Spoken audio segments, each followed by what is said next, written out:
What's up guys, so let's fix something on a Monday afternoon around the 20 to 4.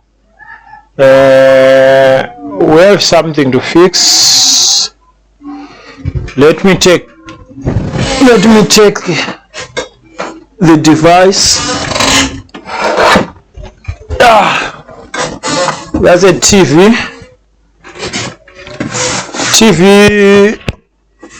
It's a Hisense model 32A 5200F. The TV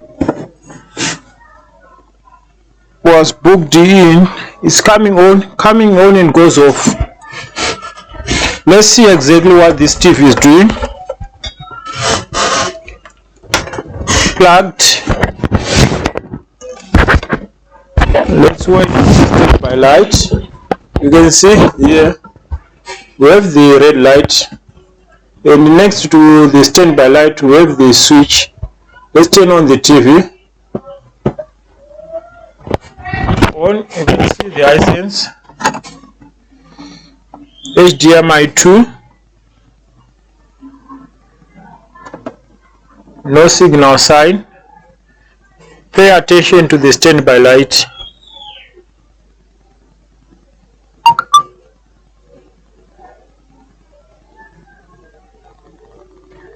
It's still on.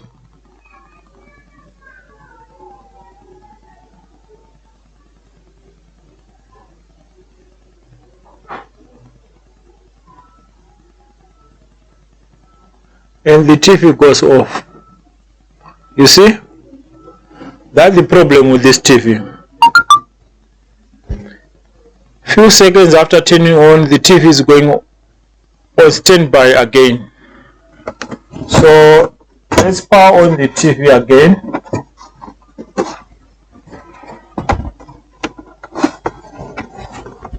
Where's the switch button? Here, on. Hisense.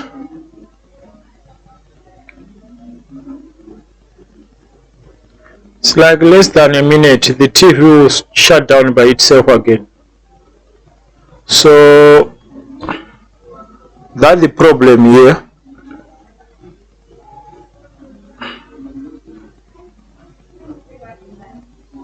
You see, it went back to standby. So what do we know by now? No, the backlights are okay because we can see the Hisense sign and the screen is okay. But when you press the power button, you know the condition for the switch to start up the motherboard, bringing any voltage on the plus to ground. At some point, the TV goes off again because of some reasons. Maybe we have a short on the motherboard, or can it be a capacitor? But if it was a capacitor, maybe the timing on which the TV is staying on was going to be very like milliseconds. But we'll see. Maybe it can be anything. What do you think? I don't even know what kind of fault is this, but let's see, open the TV and see what might be the problem. So I'll take all together and I'll come with the power supply here, okay? So I just finish open the TV. So let's see. Yeah, that's the engine. You can see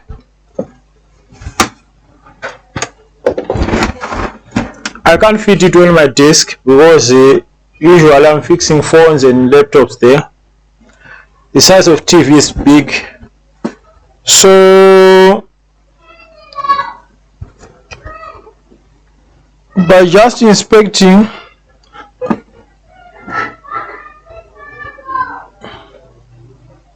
without test meter and anything. With my naked eyes, I can't see anything bad. All the capacitors, they are good. So while this TV is switching on and goes off after less than a minute,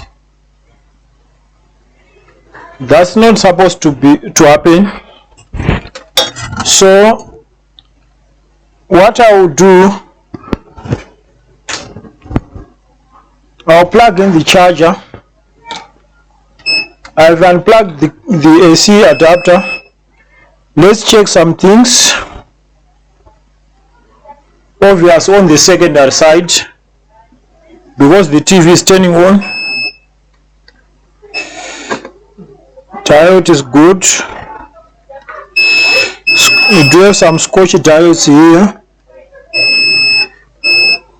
which are regulating some different voltages. All they are good. We have few power supplies, checking coils to ground. All they are okay. Let's plug in the AC adapter. Let's check what voltages do we have there. Standby voltage.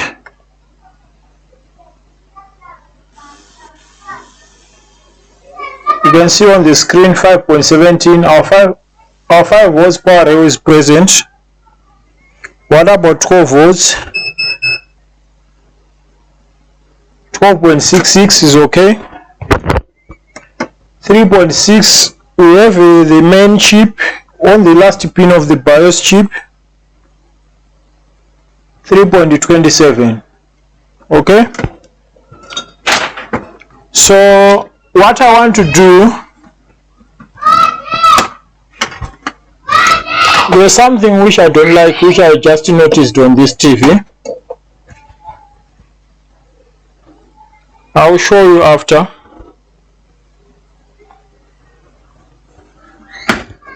How can I do it? You see the red light. Let's turn on the TV. On. The TV is now on, you can see. What I want to do, I want to feel temperature of the controller. It's still on. I can see the backlights from the back.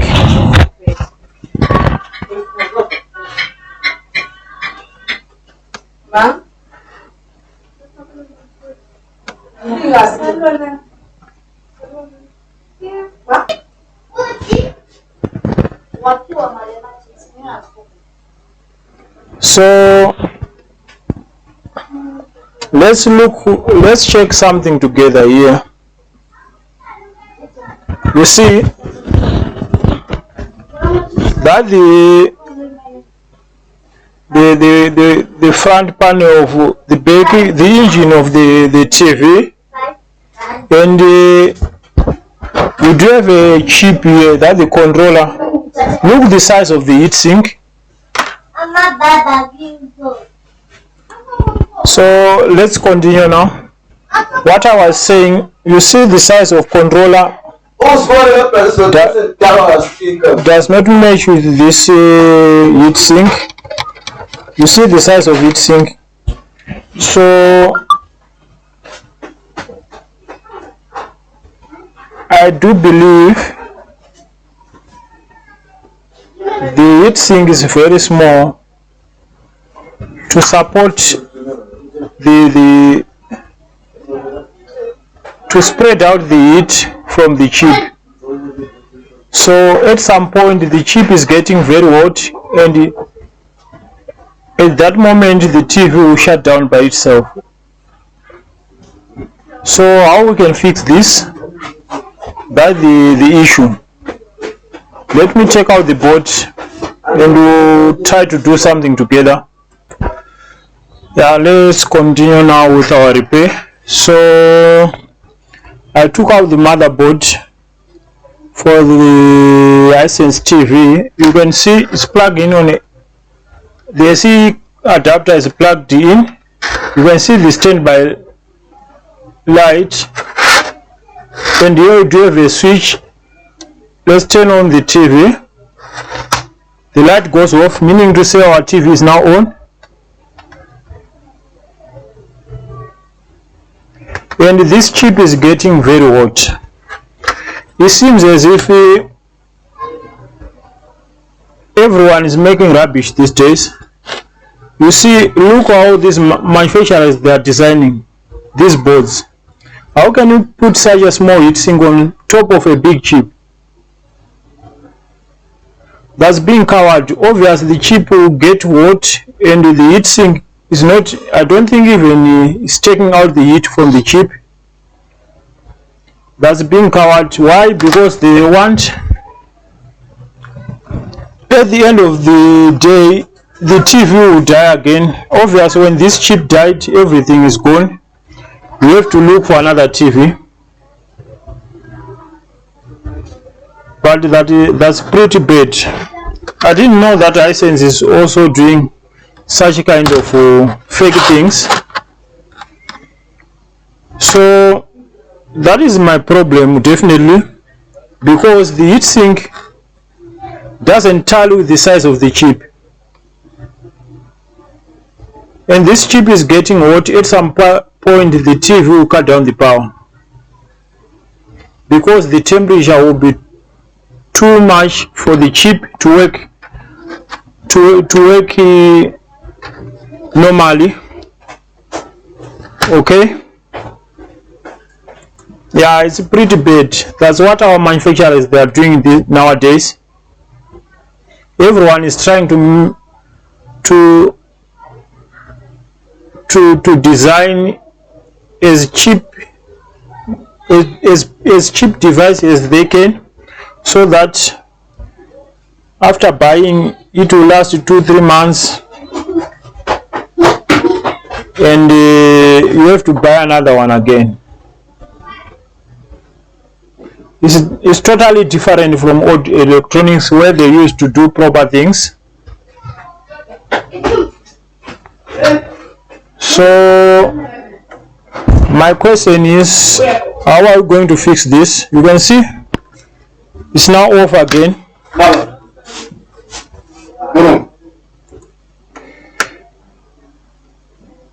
You can't even hold this chip for more than like a minute. It's getting super hot. That's bad design, very bad. If they wanted to put a big chip, why they didn't put a big heatsink there? Why? That's being unfair to customers. Okay, anyway, let's modify the schematics here.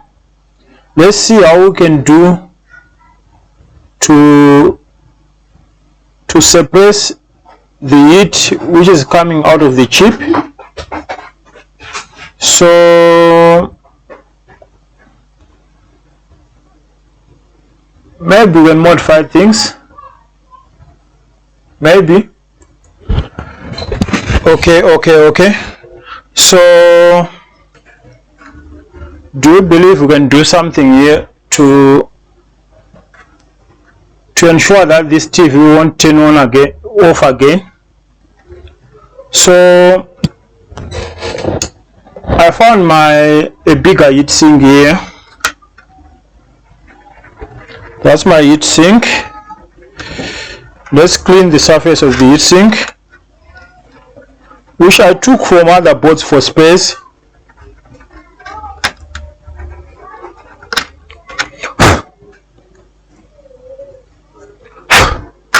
That's the heatsink. We need to clean it again.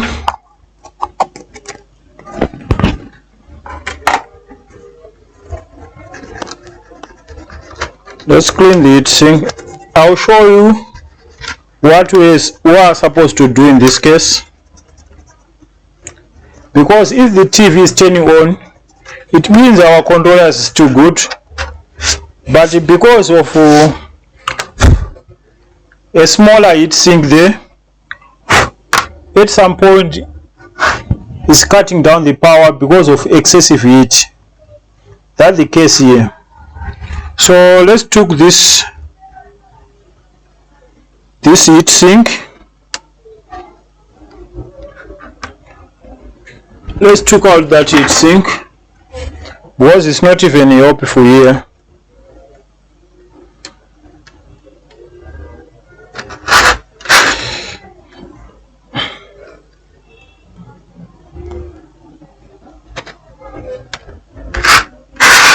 Want to come with our own heat sink and our own cooling system here.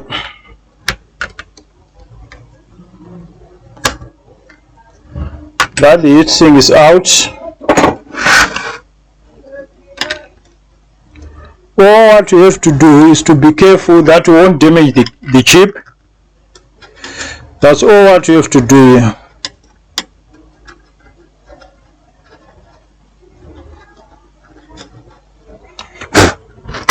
Just to be careful that you won't damage the chip during this processing.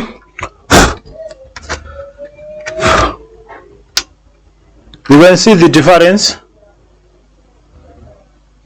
This was the chip which was there on top of such a huge chip which is overlapping all over. And now we got almost a heat sink which is similar to the chip. So what I want now, I need thermal paste. 1 second. That's my thermal paste. Let's apply thermal paste on top of the chip.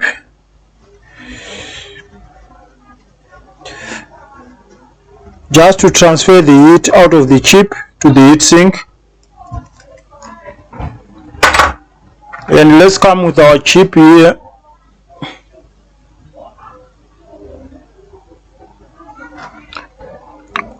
That's nice.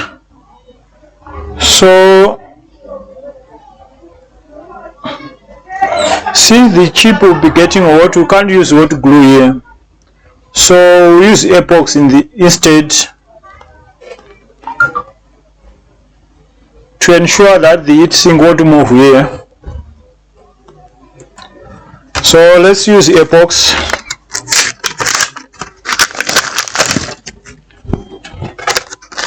Want to stick this heat sink in one position. We'll see if my method is working or not. We'll see after.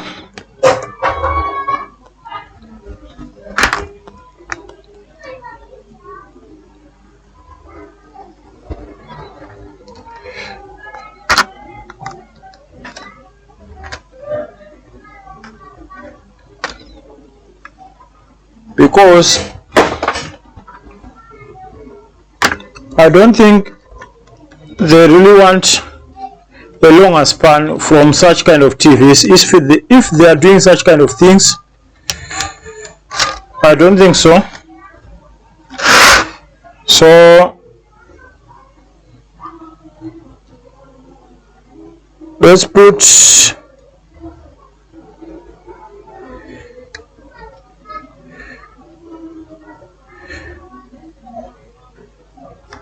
our epoxy on the edges of the chip just to hold the heat sink.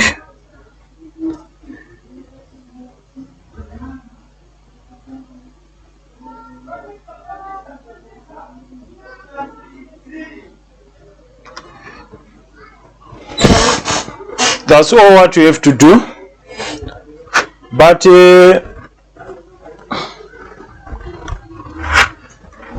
we need to do something more here. So what I will do, I'll plug in the AC adapter. AC adapter plugged. We have the standby light, you see. Let's check some voltages there. We need to look for the 5 volts power supply. What do we have on this coil? 0, here 1.1,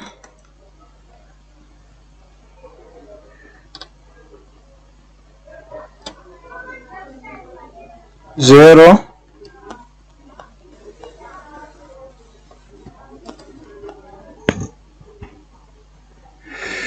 maybe this is not proper ground, 5 volts,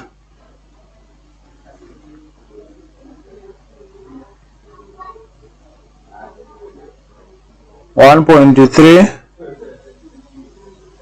You see, we have 5 volts. Our power 5 volts for the standby is on. So what I would do, we'll modify things here. On top of the heatsink, what about using a laptop fan to ensure that we separate the heat from the chip? I know it's dodgy, but I think it's better than what this manufacturer did. Let's check this, if this fan is working.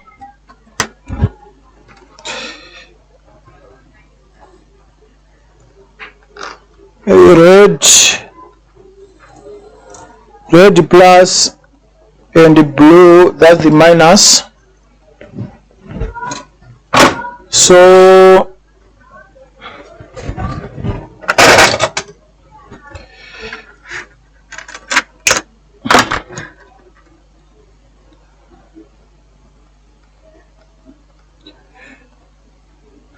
So we'll use this fan. Here we need some wires.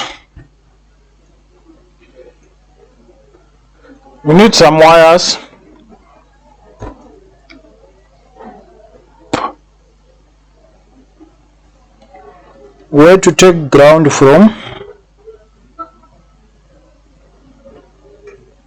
Even on top of the HDMI ports.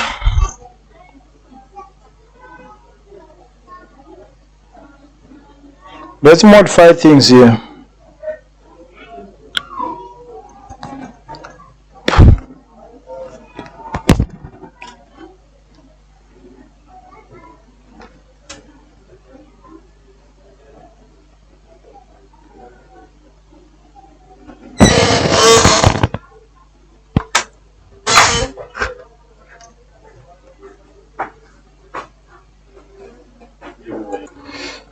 So yeah, our epoxy is now dry up. So the next step, we do have a fan here.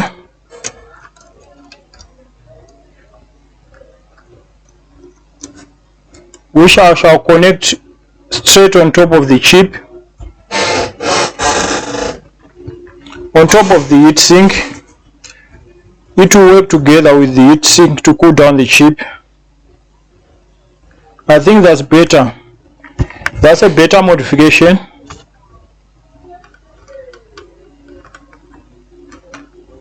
There's nothing better than this.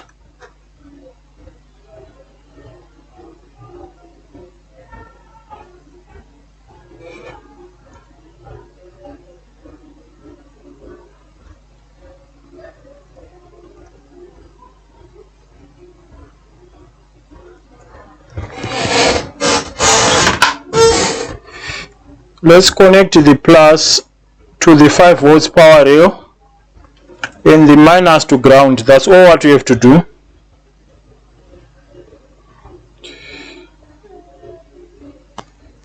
That's all what we have to do here.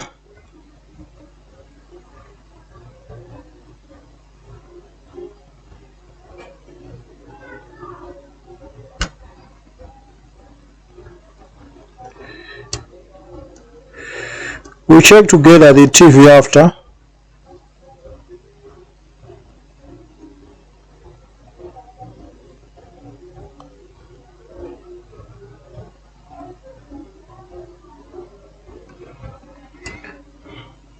Where can we put our minus?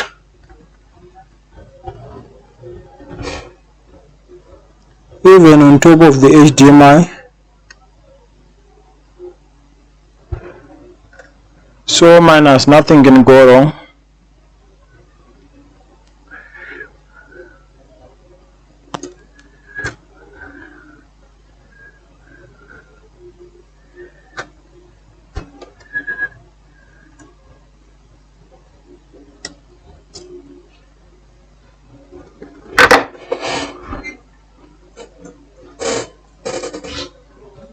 Oh, nice.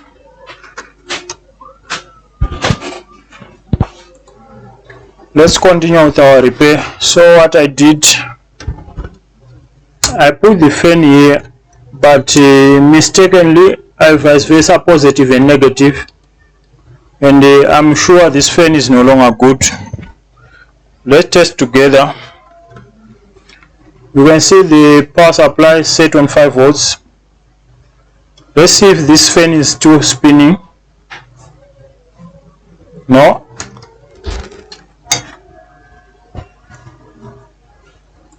So basically the fan just died. So what I would do, let's take down this fan.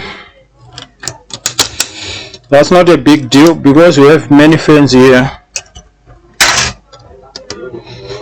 Let's try to put another fan there.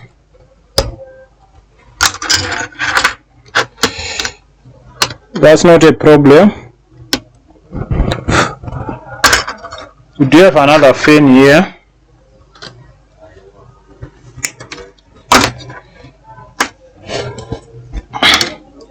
Let's see this fan, if this one will work now. Yeah, that's what happened. If you are tired, maybe think I'm not burning things. I'm burning things because obviously in a workshop expect anything. You can't be 100% perfect. So what about this fan now?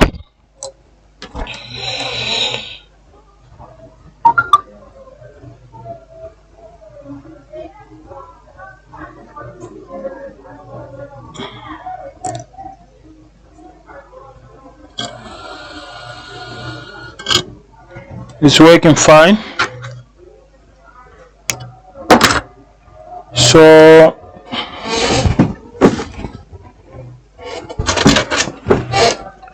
let's use those same wires which we use at first. Ground,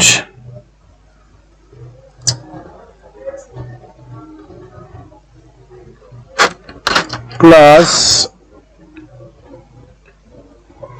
on this capacitor on the output of the 5 volts power supply.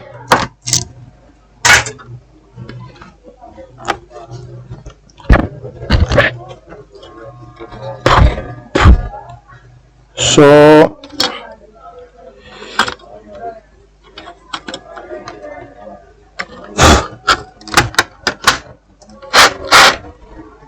I'm sure this one must work now.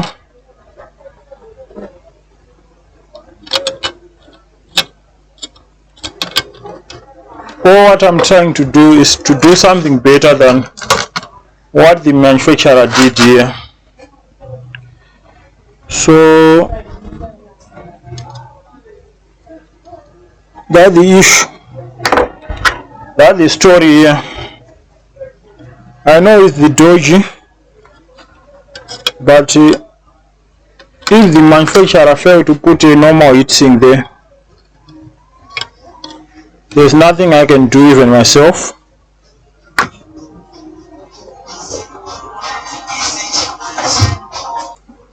So I finished replacing our fan. Let's insulate those wires before testing with hot glue, obviously.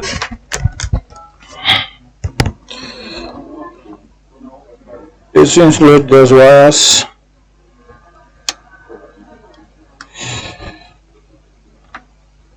Or maybe we can test before we stick the fan on top of the heatsink.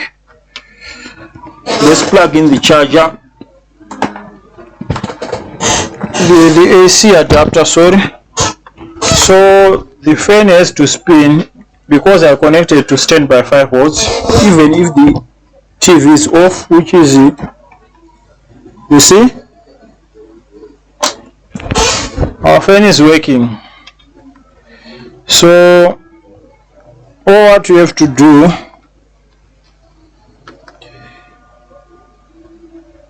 is to stick this fan on the right position.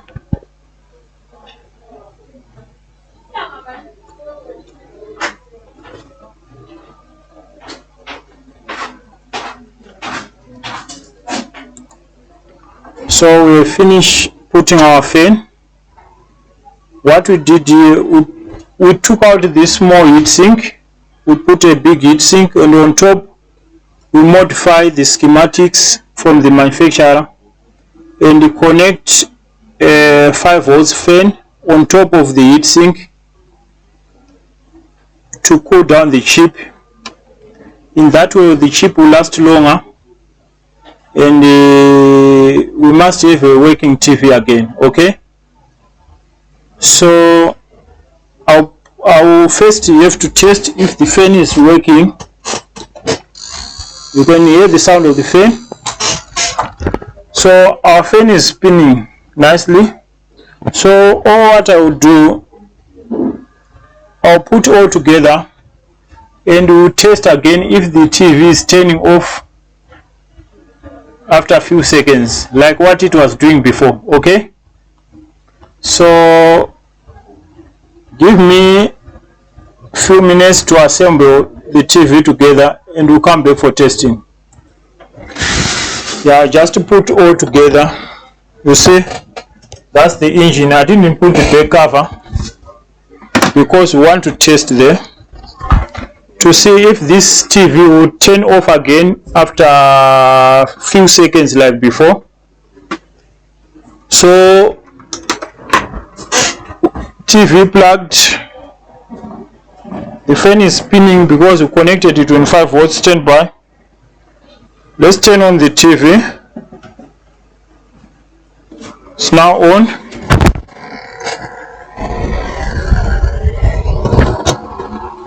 You can see the HDMI sign. No signal. You see the no signal sign. Let's wait like that and see if our TV will go off again. Let's see. Will this TV turn off again? I know it's the dodgy way that we did here, but that's the only way to fix such kind of problems.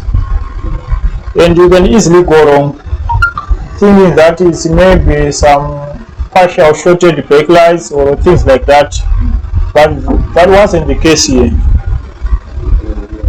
That was the dodgy way from the manufacturing, straight from the manufacturer, because the size of heatsink that they put there doesn't tally with the chip, and the chip will overheat, and at some point the chip will die totally. You see, you can see the no signal sign here. Our TV is still on, it's not turning off, and the fan is spinning at full speed because we connected the fan on the 5 volts power supply for the standby voltage.